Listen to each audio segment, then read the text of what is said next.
আসসালামু আলাইকুম। প্রতিটি বাড়িওয়ালা ভাইকে আমি অনুরোধ করব, যে মিস্ত্রি বাইরে দেয় টাঙ্কির ফিল্টারিং তৈরি করেন, তো আপনারাও যেহেতু লেখাপড়া করছেন, ভাত খান, অন্তত আপনাদের ওই জ্ঞানটা আছে। তো দেখুন, এখানে ফিল্টার বানাইছে। এখানে এটা একটা ফিল্টার টাঙ্কি।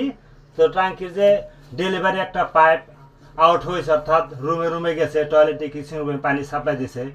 এখানে একটা শর্ট পিসের মধ্যে সকেট লাগাই দিছে নিপলের মধ্যে।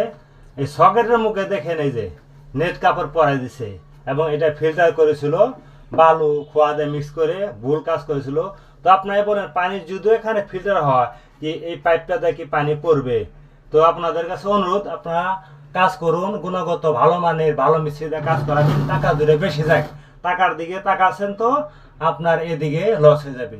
তো কেমন হলো? লাইক, কমেন্ট, ফলো, শেয়ার করে পাঠাতে